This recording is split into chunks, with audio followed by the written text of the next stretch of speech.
আজ কৈলাসহরের গ্রিনভিউ সামাজিক সংস্থার ৬ষ্ঠতম প্রতিষ্ঠা দিবস যথাযোগ্য মর্যাদায় পালন করা হয়।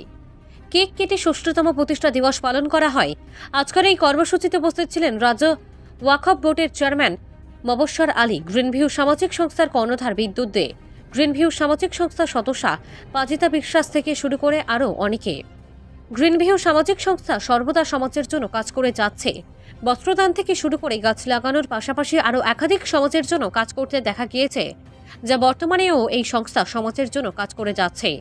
আগামী দিনেও গ্রিনভিউ সামাজিক সংস্থার পক্ষ থেকে এই ধরনের কর্মসূচি অব্যাহত থাকবে বলেও জানায় গ্রিনভিউ সামাজিক সংস্থার কর্ণধার Bidyut De. Bureau report, RTV Tripura.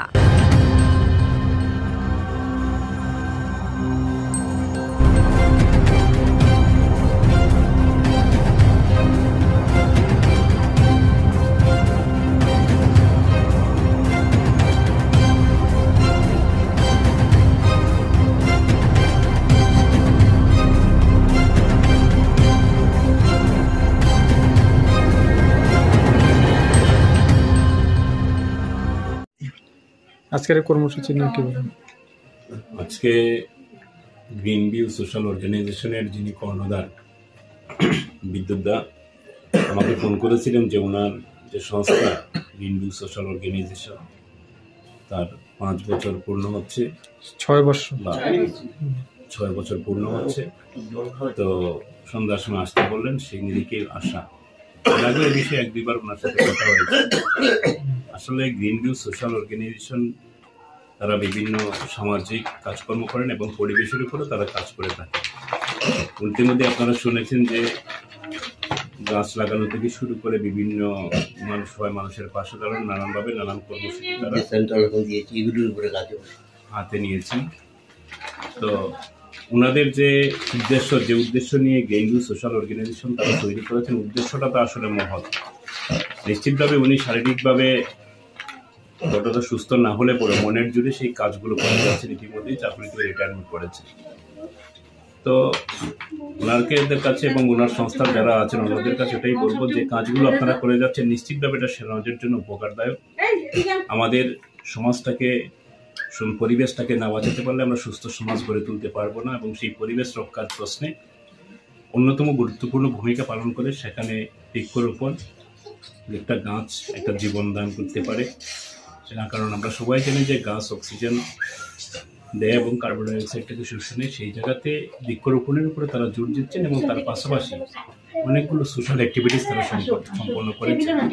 আমি আশা করব ওনাদের এই 6 বছরের ভর্তি যে অনুষ্ঠান হচ্ছে সেই অনুষ্ঠানে তারা যাতে আগামী দিনে এই যে সোশ্যাল কাজগুলো এবং এনভায়রনমেন্টের উপর যে কাজগুলো করছেন সেগুলোর ধারাবাহিকতা বজায় রাখবেন এবং এই সংস্থাকে আরও বেশি মানুষের কাছে পৌঁছে দেওয়ার জন্য, সমাজের কাছে পৌঁছে দেওয়ার ক্ষেত্রে তারা ভূমিকা গ্রহণ করবেন এবং তাদের এই উদ্যোগ আমাদের পরিবেশকে ঠিকঠাক রাখবার ক্ষেত্রে, আমাদের সমাজের বিভিন্ন ক্ষেত্রে আগামী দিনে আরও বেশি গুরুত্বপূর্ণ ভূমিকা নেবে।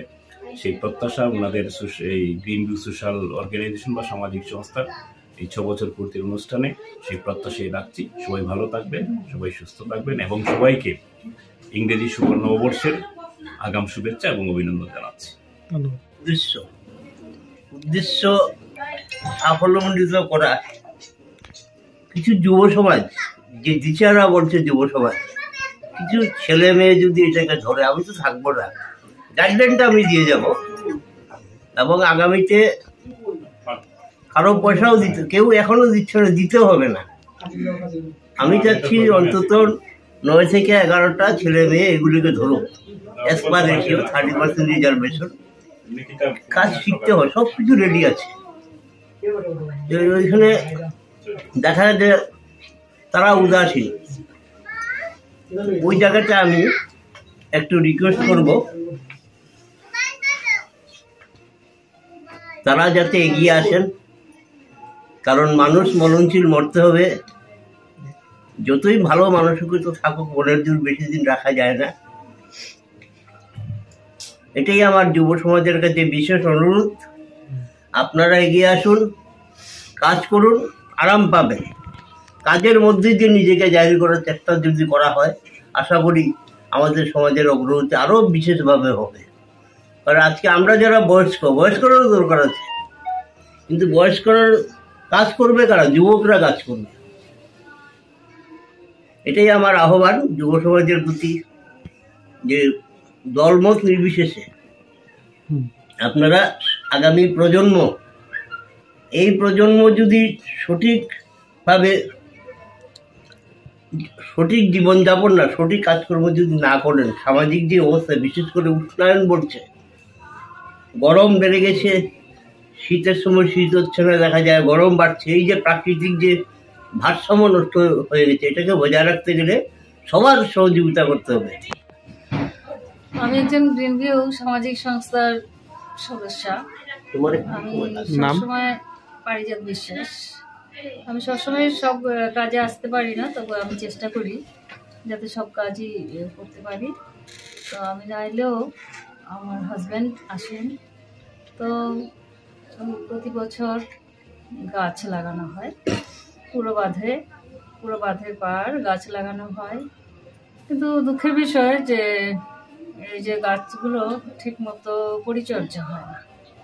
পরিচর্যা হওয়ার যে লোকের দরকার, এরকম লোক নেই, যুব সমাজকে পাওয়া যাচ্ছে না, এটাই সমস্যা। আচ্ছা, তাছাড়াও গাছ লাগানো ছাড়াও কম্বল বিতরণ, তারপর বাচ্চাদের পোশাক, বড়দের শাড়ি, সব কিছুই দেওয়া হয়। আমার বক্তব্য এখানে শেষ করছি। নমস্কার। ধন্যবাদ।